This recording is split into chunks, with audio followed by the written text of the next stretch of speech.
नमस्ते, प्रणाम, जय श्री राम। दोस्तों, मैं वैष्णवी आप सभी का भैया स्वागत है, वंदन है, अभिनंदन है आंटी जी के चैनल पर गाने के सफर लोकगीत में। तो आप सबका एक बहुत प्यारा सा सोहर गीत सुनावे चलते ही जीतिया ब्रश सोहर गीत है। गीत कैसा लगेगा कमेंट करके जरूर बताइए।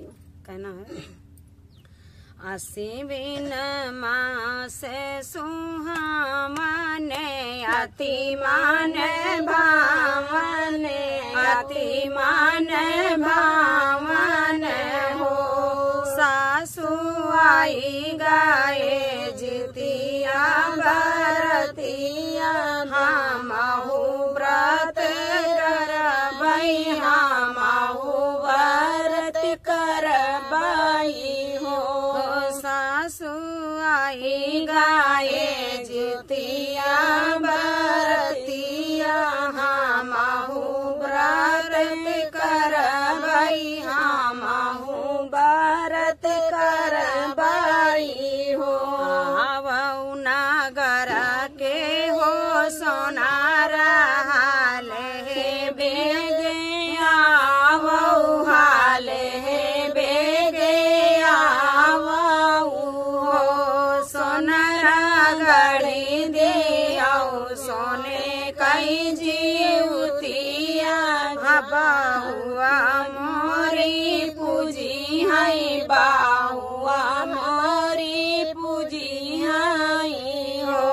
सोनारा गढ़ दियाऊ सोने कई जीवतिया, बाहुआ मोरी पूजी है, बाहुआ मोरी पूजी है हो।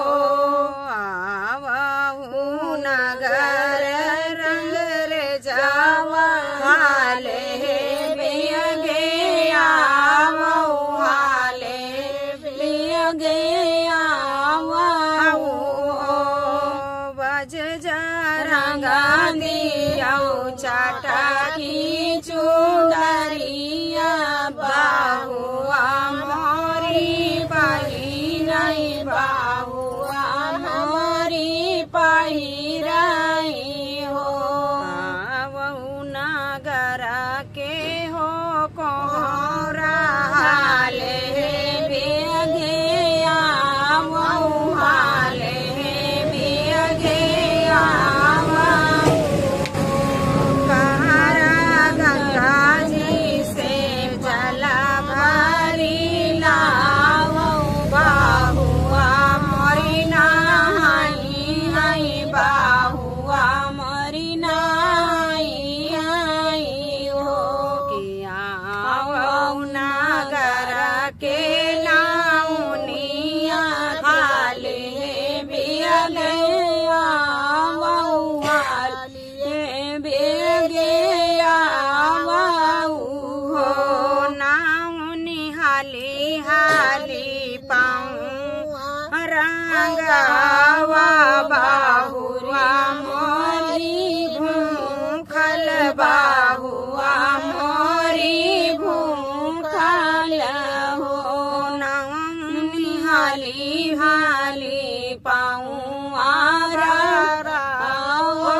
बाहुआ मोरी भूखल, बाहुआ मोरी भूखल हो। गंगा के पानिया नहाई, पाहिनी चुनरी, पाहिरी चुंदरी हो।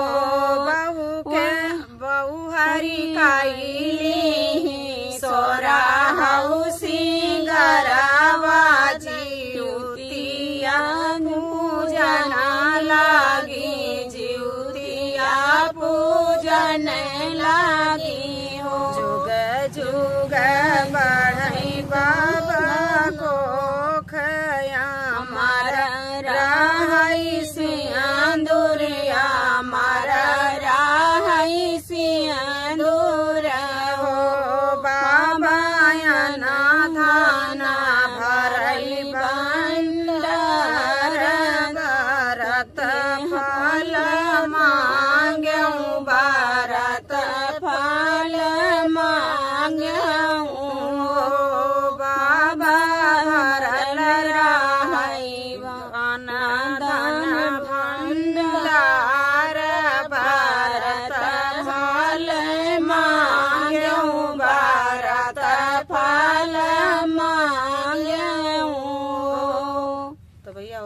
प्यारा सा सोहर गीत रहा, कैसे ला कमेंट करके जरूर बताएं।